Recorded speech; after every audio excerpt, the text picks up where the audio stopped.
nanalo ng Family Feud ng Team Kabayanihan ng 200,000 pesos. Family Feud, 5:40 p.m.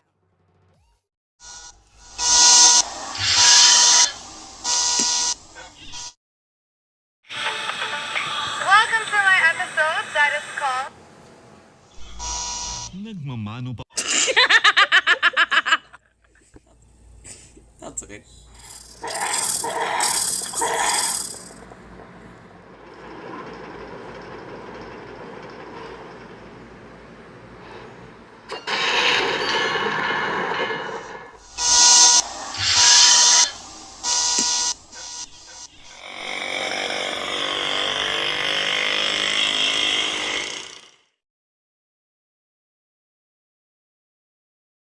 W News, and these are our top stories. At least 15 people have been killed and 18 injured after a funicular railway car derailed and crashed in the Portuguese capital, Lisbon.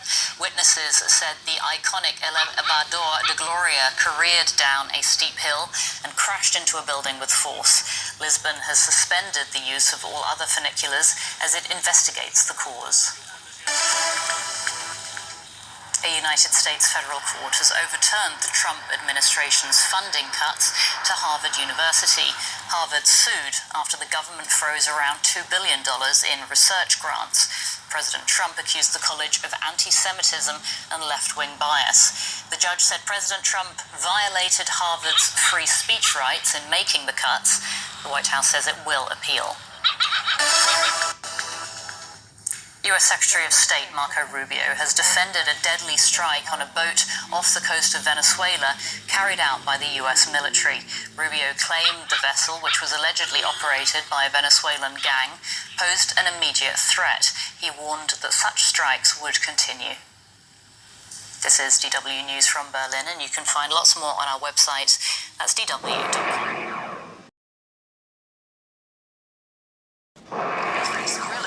Senate hearings.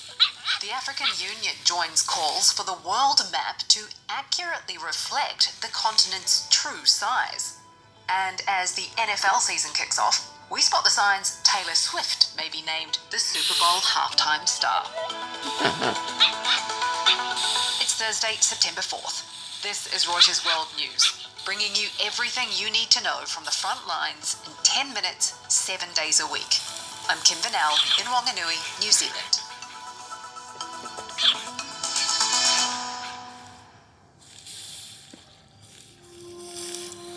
Florida says it will end all state vaccine mandates, including for school children. Governor Ron DeSantis says vaccination should be a personal choice. Public health experts are issuing alarms and say the move could trigger outbreaks of preventable diseases, especially with Florida being a major tourist hub.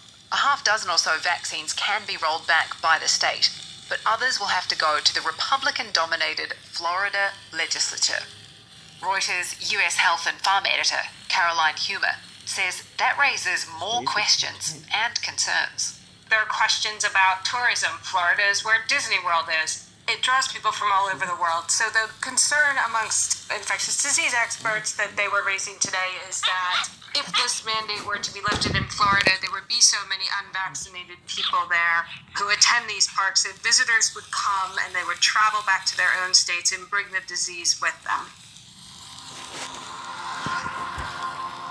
The man ultimately in control of vaccines, Robert F. Kennedy Jr., is one of two lawmakers who will be scrutinised while giving testimony in hearings later today. Reporter David Morgan on Capitol Hill says not all Republicans are happy with the health secretary.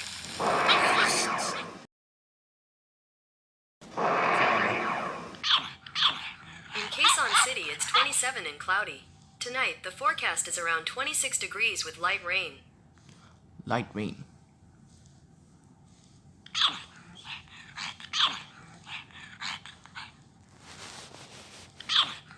Light rain.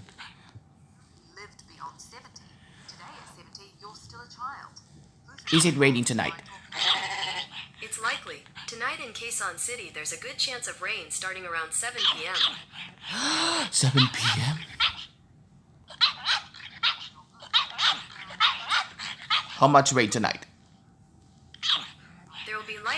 Quezon City tonight, and approximately 5.68 millimeters of rain is expected. Okay. I'm leaving. Got it. For afternoon, from isolated rain showers and thunderstorms. Avoid being struck by lightning to die. Have a good day, Reggie. He's for Kiev if there's a ceasefire, and coaxing the US back to their efforts. Trump says he plans to hold talks about the war in Ukraine in the coming days. A major legal victory for Harvard. A federal judge has ruled that the Trump administration unlawfully terminated over $2 billion in grants, and that it can no longer cut off research funding to the Ivy League school. A White House spokesperson says the administration will appeal the ruling. The Trump administration is asking the Supreme Court to fast-track a hearing for the president's bid to keep sweeping global tariffs, which have been deemed mostly illegal. The court's new term starts in just over a month. It already has a bunch of other cases to hear which test the limits of Trump's presidential power, like his immigration crackdown and the firing of federal officials, among others. Here's legal reporter Andrew Chung. I don't think in modern U.S. history there has been another president who has... After a Japanese government debt auction sailed through on Thursday, the sense of calm may not last. Carmel Crimmins explains. Concerns about the health of major economies, including the US and the UK, have been rattling the world's biggest bond markets. Yields on 30-year US Treasuries briefly rose above 5% this week, and Japan's borrowing costs hit record highs. Things have calmed down, but there could be more bumps ahead. Japan's Prime Minister, Shigeru Ishiba, will face his biggest challenge for survival next week.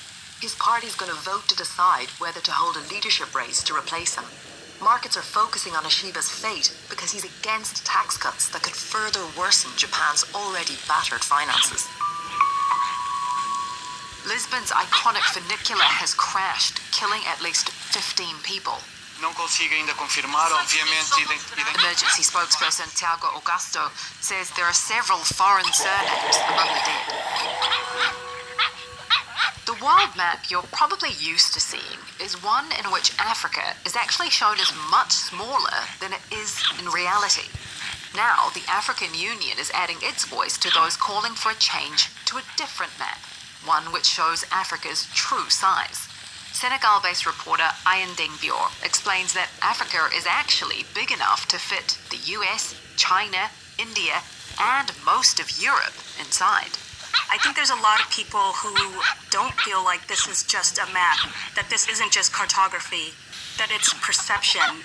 There are leaders across Africa who believe that when a map minimizes Africa, it breeds a false sense that the continent is marginal, despite it being the world's second largest economy to over 1 billion people. So, in the story that we wrote for Reuters, one regional leader told us that the Mercator carries a, quote, ideology of power and dominance that we don't need to reproduce. So, in other words, an accurate map could support stronger negotiation positions in trade, it could attract infrastructure investment, and could position Africa as a unified economic bloc with a, quote, scale unmatched in the world. NFL season kicks off tonight with the Philadelphia Eagles playing the Dallas Cowboys. While there are plenty of storylines this season, the question on everybody's minds is whether or not Taylor Swift will headline this year's Super Bowl halftime show. Sports reporter Rory Carroll has the details. She was on her fiance Travis Kelce's podcast recently, where she talked about thinking about sourdough bread 60% of the time. February Super Bowl will be the NFL 60th. It's played at the home of the San Francisco 49ers, whose mascot is Sourdough Sam. So, connecting the dots here, it seems like she has been foreshadowing this to happen. The NFL, of course, would love to have her. She reaches a demographic, she reaches women. That is not their typical audience, a younger female demographic. And she's putting out an album next month. And so it just seems that the stars have aligned for her to finally take the stage at really the biggest musical performance of the year.